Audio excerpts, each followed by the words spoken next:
Hello, everybody. Welcome to another episode of FinTech Unplugged. We're talking technology again, so it's Tech Unplugged a little bit today. And today I'm joined by Harry from YonderCard. Hi, Harry. How are you doing? Andrew, yeah, really good. Great to be here. Great. So there's a lot going on in the FinTech world. Some of it not all good news. Some of it's a bit, not a great time at the moment. But Yonder's one of those success stories right now. So can you tell me what Yonder does in a nutshell for our viewers? Yeah, for sure. I guess I'll describe Yonder as like a lifestyle credit card, really focusing on I guess, experiences or rewards and travel. I think we describe it as like giving members the opportunity to really experience the best parts of their city, be that like a fully covered meal at a new dining spot or a fitness class with some friends. And so kind of as you spend around day to day, you accumulate your rewards points and then you can go redeem those in a seamless way at our experiences. Okay, all through the card itself, so I don't have to go and get a separate loyalty card of it. So it's loyalty, everything else bundled up into my credit card. And then exactly.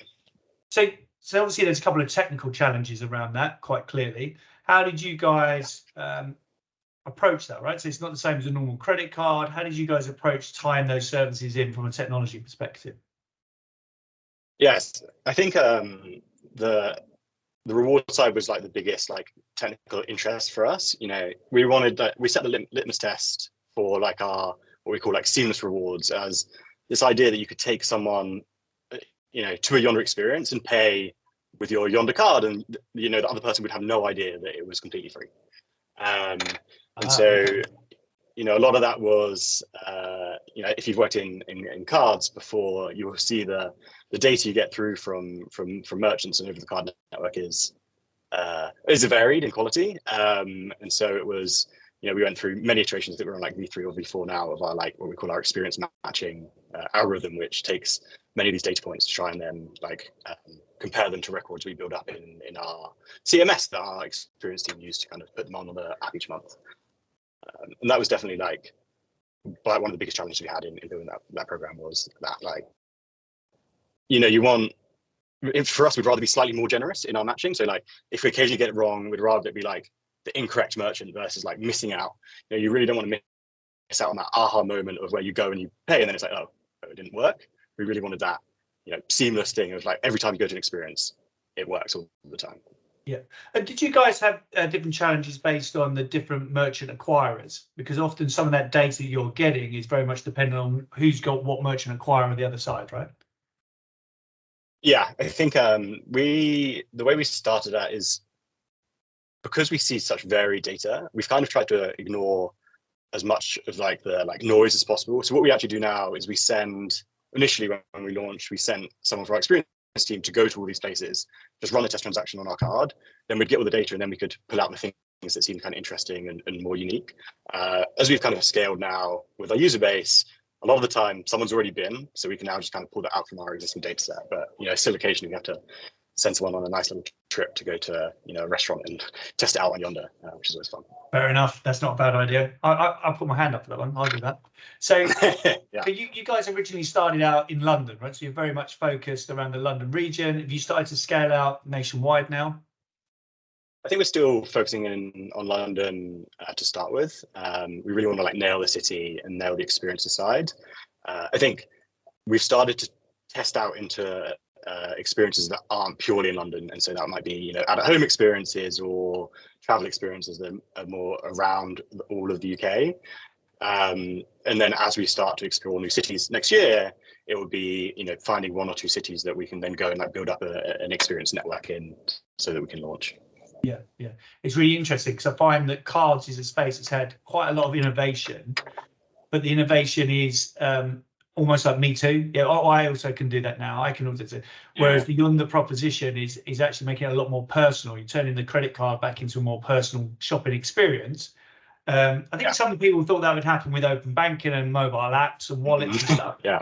But we all know the challenge at the merchant is not necessarily the one that's the most obvious, right? It is actually, how do I just accept the money? And if it's on a card, that makes the most sense. So that's really interesting that you've taken an innovation and built a USP that means actually, why would I go to an incumbent for a credit card when I can go to you guys? And I am assuming that the rate for credit is actually quite a decent rate as well. Yes. Yeah, I think we always talk about it being like this membership, this like financial companion for your life. And so we really want to be there for you as you're experiencing your city, but then also be there, when you occasionally need a little bit of credit, you need your fridge explodes, you need to buy a fridge or something, we're there to then help support you through that as well. And so that financial companion is really what we're going for. And that's a lot more personal than the bit of the explosion, the buy now, pay later sort of stuff, right? So again, there's articles out this week about what that looks like. So this is a bit more traditional. In fact, it's a credit card, but actually it's very innovative in the experience.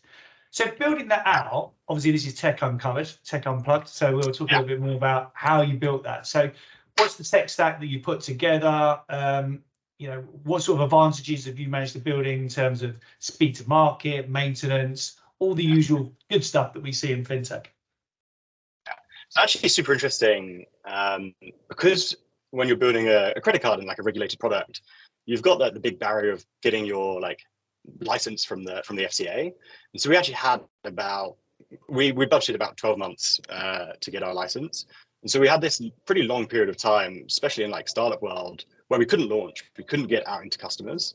And so actually what it allowed us to do was take a bit longer in the initial build to really build now for scale. And so, I've been in a few startups in my past and I've seen the experience of you really rush it out the door because that's kind of what you want to do, right? You want to learn as much as possible and get it into the hands of customers as quickly as you can. But in the doing so, you end up building up a huge amount of tech debt that you often then spend, millions of pounds in the future on like paying down, re-architecting and moving away from. So we're super deliberate, up front, where we built, like I would say, a tech stack for scale. And so we don't have, all of that tech debt to get rid of. I think a healthy amount of tech debt is always very useful, but we don't have, whopping amounts. So we've got a pretty traditional, traditional approach of microservices architecture built on top of AWS and Kubernetes. And then our app is a cross-platform app built in React Native.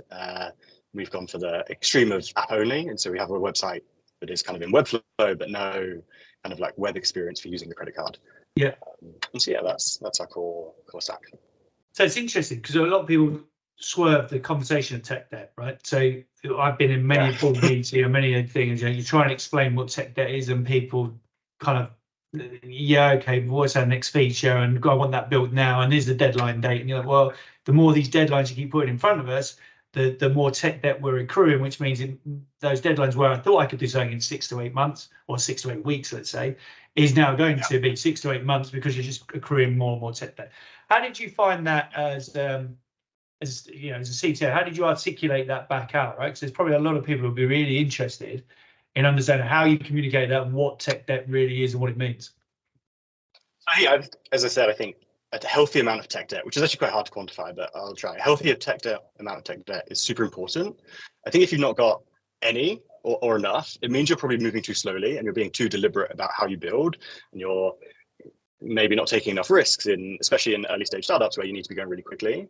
But then, as you say, if it gets too much, you accumulate too much, it's going to start to get in the way and really slow you down. And there's like that fine balance.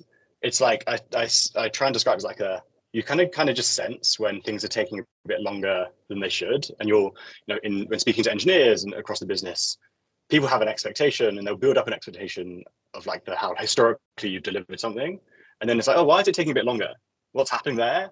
And often that's where you can feed in that, we're starting to see a bit of the consequences of some of the decisions we made earlier in moving a bit too quickly. And, now I think it would be a good time to set aside a couple of weeks to just focus purely on paying that down. Yeah. And do you focus, when you say tech debt and you sort about things are taking longer, do you also look at it and say, okay, it's taking longer, or it still doesn't take long, but it's becoming harder? So the effort to actually get over that is harder, right? Yeah, absolutely. They're probably kind of the same. If it's harder, it's probably going to be taking longer, or the team are putting in more work. But yeah, absolutely. It's either taking a bit longer, or it's just the mental load to really think about and reason about a problem is more because of like the spread of like debt. And you ended up in a luxury position because you couldn't actually get forced to be in market until actually the license ended. So I'm assuming that was an interesting conversation to flow back up to board and stuff, right? Yeah. I mean, I think they were like, when I speak to them now, they're like super appreciative of that approach. There was like there was fundamentally nothing we could do. We could build more. You can always build more product, but there's actually beyond like a certain amount, there's a lot we didn't know would work. So it's probably better for us to invest that time now in building, so that now we can scale instead of spending 6 months being like, oh, actually, let's pause engineering efforts and rebuild. So yeah. So when you're on the side to build out the technology, have you got an in-house engineering team? Have you outsourced a lot, using a lot of contractors? What's the sort of structure that you put in play to be able to build this?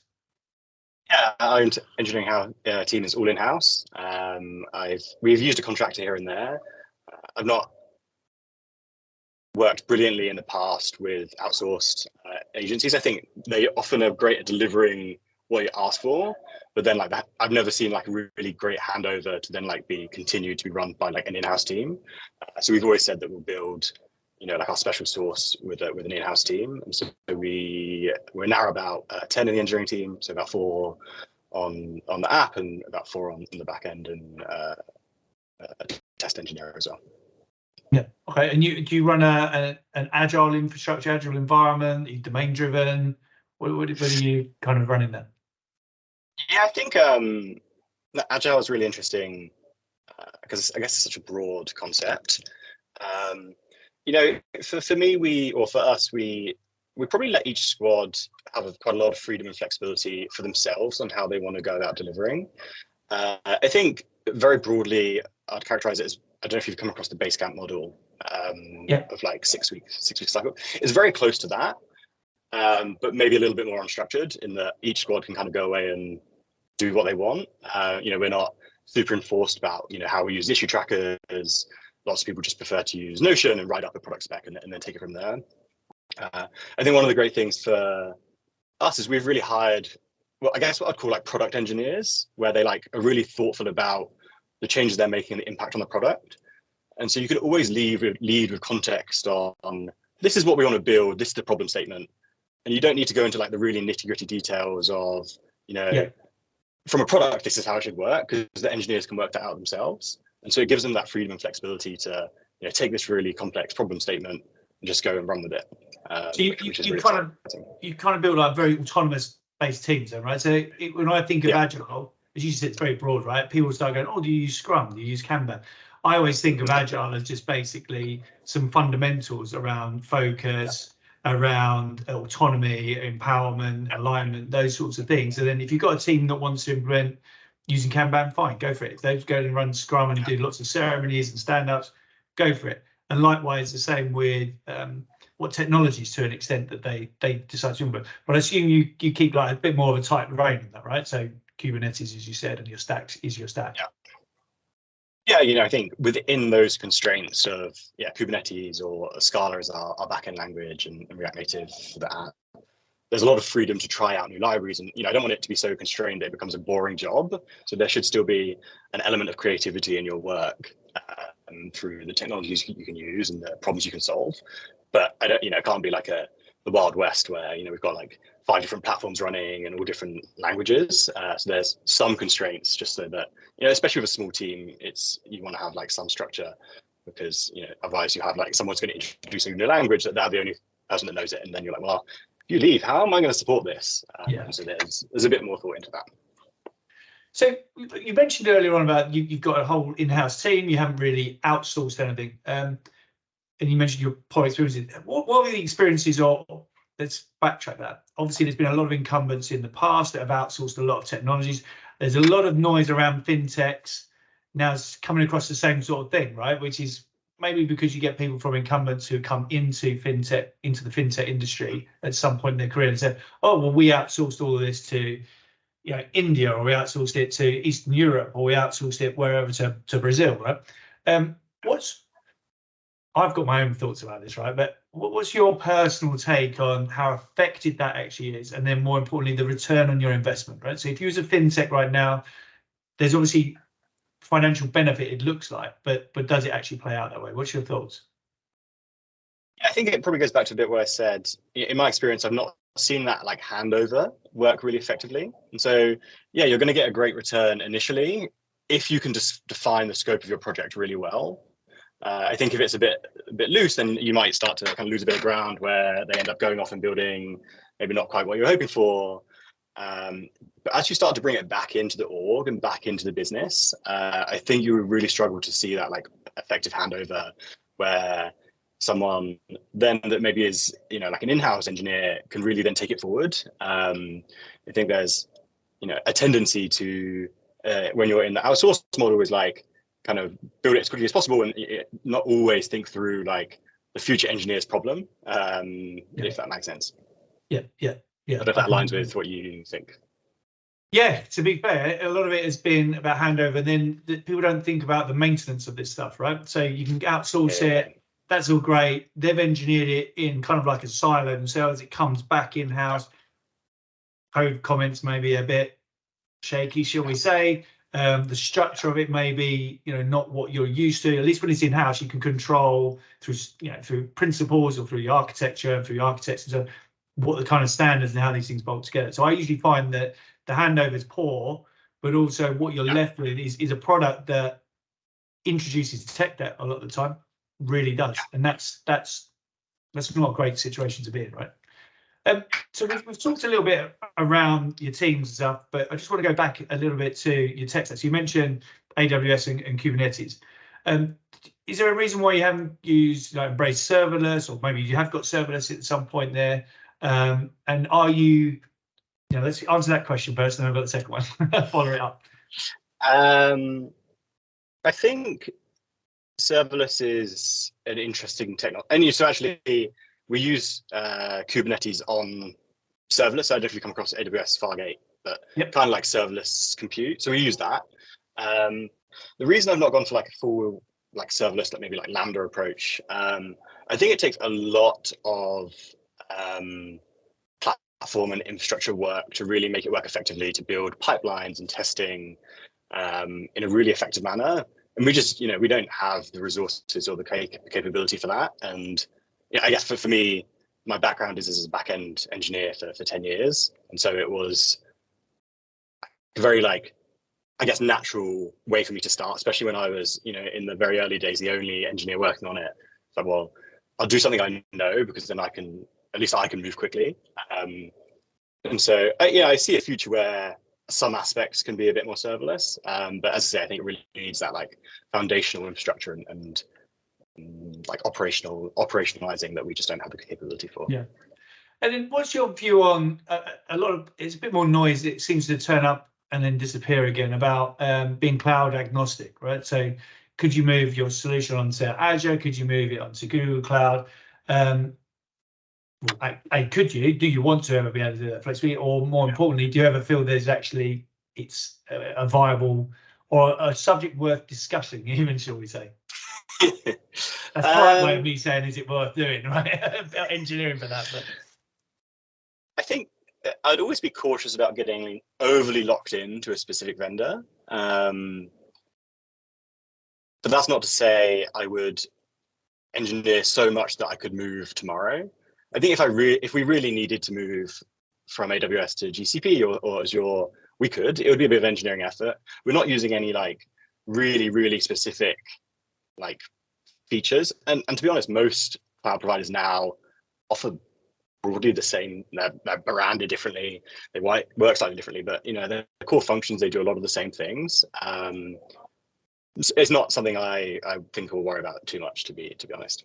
No, exactly. So I find that when we have conversations around it, there's a lot of people, especially for maybe more of an incumbent banking background or a larger bank or larger credit card platform, they think, oh, if I'm in the cloud, I need to be agnostic, because they get the question of what happens if AWS goes down.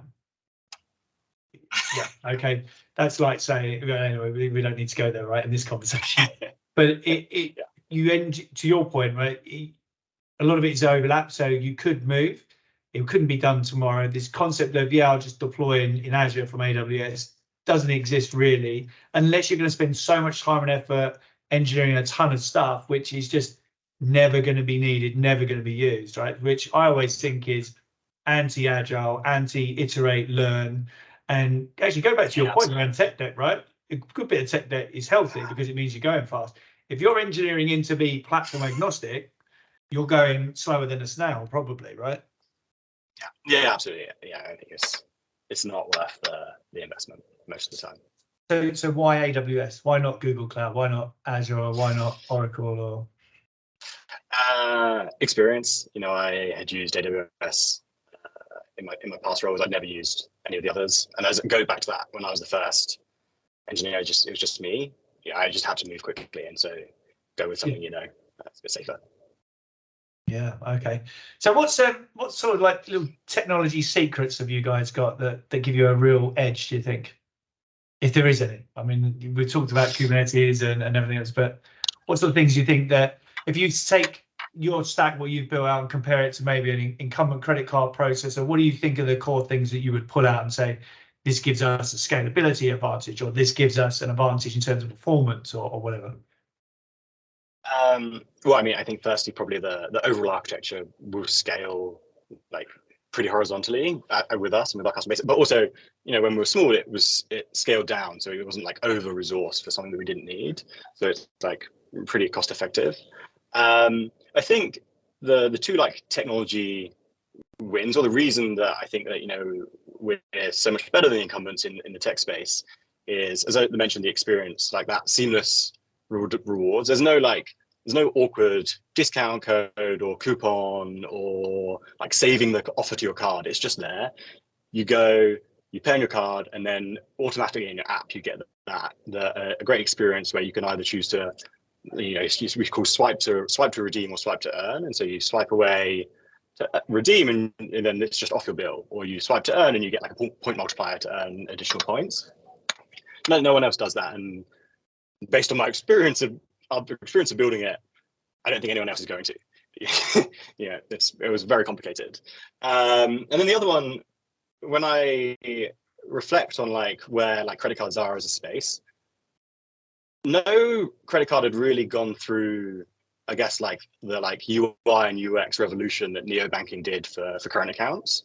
And so if I look at our app experience, it is just miles better than any of the other incumbents. And I don't see the investment and the buy-in from other incumbents to do that. We spend probably a disproportionate amount of time on those like really magical moments, making sure animations are incredible, making sure everything feels so smooth and seamless, which actually was a big worry of mine picking React Native for that. But we've seen no real problems with performance and building like really insane animations in the platform. It's funny because when I think of credit card apps, most of them feel like a B version of my banking app, in which case there's just a list of some transactions you did. If I click on it, it's your point around merchant data, or merchant acquiring data that you get. I'm like, who spent this? Where's this actually from? I may have only just gone up the road and spent somewhere quite local, and yet I'm very confused of who I've actually just spent money with and what that was. Yeah. Do you guys tie, or have any thought in the future about tying an API back to the merchants themselves to have even richer experiences or more deeply integrated? Or is that something where you just think the effort there is probably the reward is outweighed by the effort, right? Probably not back to merchants, but we are always looking at how we can enrich that data set to make the experience in the app and the information we're able to present about the transaction actually where it was and actually who the merchant was. We're constantly looking at ways to improve that. So probably not like directly to merchants. Building a relationship with every merchant would be a big challenge. I think there's an area which would be interesting with our experienced partners. There's something way more interesting we could do, but because we have relationships with them directly, and so it's, you don't have to kind of go through the world of the networks and the acquiring banks, and it's a bit easier. I think there is something interesting you could do. I love the idea of being able to get itemized data about my spend. That doesn't exist over the network. And the full receipt, inside the actual. You know what? There's so many people who have talked to me, or I've spoken to about, is there a way to build e-receipts out and all this sort of without sharing too much of the shopping cart, right? That's usually the problem. Yeah. And actually Google had that problem, right? A lot of people were trying to use Google Checkout. They were enforcing that Google all your data on the cart, when you're thinking, well, hold on, that means you're giving it to my rivals or you're marketing against it. So, but if you can get get the actual receipt into your credit card app, that's actually a massive innovation, right? So you're obviously now giving away something that you're thinking of. Yeah, just me. I've not spoken to anyone on the team about this. So they're going to be a big surprise. This is where it's tech unplugged, right? Because all of a sudden, like, well, that technology, I could do that. I could build that, right? That'd be interesting. I quite like doing that. Let's do a proof of concept. Okay. Yeah. Dave, anything else that you want to just cover or tell us more about Yonder as a general platform? Where can I find out more about Yonder, to be honest with you, if I'm watching? Yeah, I mean, well, feel free to reach out to me on LinkedIn or on email. And I'm happy to answer any questions about Yonder or anything else. Harry, what's your LinkedIn or your Twitter and your email? Ooh, Careful with the email. Don't put email out on a video because no. But do the socials. Do the socials. So not a Twitter, or I guess X now, user, but LinkedIn. Actually, I'm called Harrison, so Harrison Gel, and you can find me there. At Yonder Card. Yes. Cool. Okay. It's been really nice talking to you, Harry. I'm just really just you said Harrison, and I'm now just mates now. Harry. I mean, I go by Harry, but for some reason my LinkedIn is Harrison. I'm not really sure, but all good. Lovely talking to you. It'd be really great following Yonder Card, see how you guys grow and scale out, and I'd watch out for some people trying to connect to you on LinkedIn over the next couple of weeks. Nice talking to you. Thanks. Great. It's great speaking to you. Thank you.